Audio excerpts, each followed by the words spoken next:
Welcome back. Today we are going to continue talking about hyperbolas. Quick review of everything with this. Hyperbolas have foci, asymptotes, and vertices. Those are going to be the key features we're worried about finding. Easiest way to find those is to get these things into this graphing form where we can find these variables a squared, b squared here on the bottom of these fractions. Use a squared, b squared to find c squared. We can find a, b, and c. We can list the foci, vertices, asymptotes as we go through. Okay. Now the other thing we need to talk about is determining the direction it will open, because these things are either going to open up and down with our two curves, or it's going to open left and right. And that's all dependent on which fraction is positive and which variable is on the top. So if you see this first one down here on the left that I have x squared over a squared minus y squared over b squared. This minus makes this fraction, you consider that the negative fraction. This first one is the positive one. So this one will open on the x-axis, whereas this one will open on the y. And the reason that's important, look at the points. When you find your points here, we notice that the focus and vertices are determined by a and c, but their x values for the one that opens on the x, their y values for those points when we start for the one that opens on the y. So let's jump in and look at that on the first one. So number one is y squared plus 25, sorry, y squared minus 25, y squared over 25 minus x squared over 64 equals 1.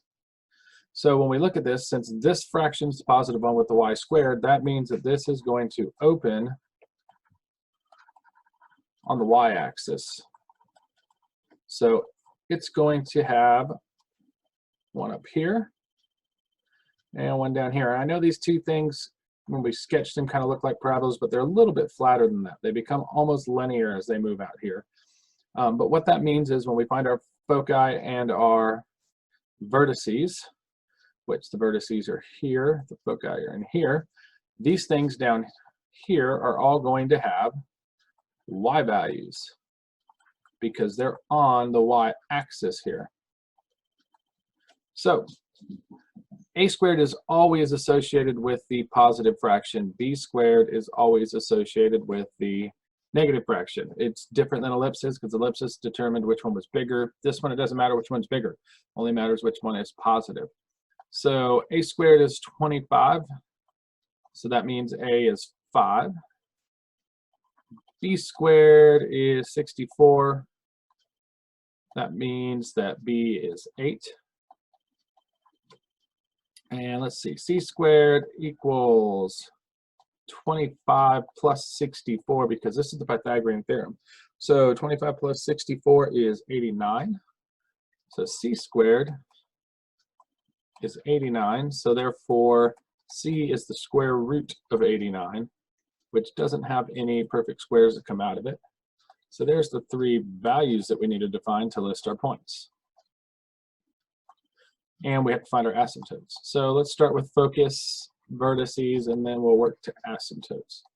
So focus always comes from C for every one of the conics that from the first two conics, ellipses and hyperbolas. Parabolas, remember that focus comes from P, it's a little bit different. So focus here, now these are going to be y values, so it starts with 0, and it's C, so it's plus or minus the square root of 89, because we're listing 2 points there. One of those is positive, it would come up here. One of them is negative, it goes down here. Vertices always come from the A, so that's 0 plus or minus 5. One's positive, one's negative. Now asymptotes are always going to be y equals plus or minus some slope times x. Now the way that we find slope is we use these values a and b to find it. Slope is always y over x.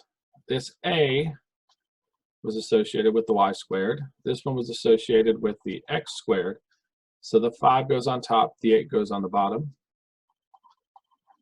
And there you have it. Those are the important features of that. We could sketch it from that if needed. Look at the second one. Second one, we've got a little bit of algebra to do first, okay? This outside has to be equal to 1. So we're going to divide everything by 36. So that'll give us x squared. 4 divided by 36 is 1/9, so that puts a 9 on the bottom. 9 divided by 36 is 4. That'll put a 4 on the bottom, 1/4. 9 divided by 36 is 1/4. That'll put a 4 on the bottom with our y squared on top. And that's going to be equal to 1, 36 divided by 36. So this is going to open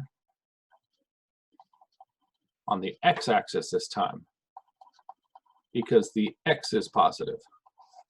And that means that our sketch would look like this when we did it, because that means our vertices and our focus are on the x-axis here. So that means all these points will have x coordinates to start. So focus and vertice after we find out what A and B are, and C. So A squared is 9, so therefore A is 3. B squared is 4, so that means B is 2. C squared is 9 plus 4, which means that C squared is 15, so therefore C square root of 15. 15 doesn't have any perfect squares, so there's our 3 points that we need, or I'm sorry, 3 values we need to find points at asymptotes. Focus always comes from C, but they're going to be x values this time. So that's plus or minus the square root of 15, 0, because they're going to be here and here on the x-axis. Vertices, which is where the graph intersects the axis, that comes from A, that's going to be plus or minus 3, 0, just like we saw from our sketch. And our asymptote, still y equals plus or minus some slope times x. Slope is going to be a little bit different this time because the A is associated with the x fraction, the B is associated with the y fraction, so this one's going to be 2 over 3. That's all there is to it. Practice, practice. Let me know if you guys need help.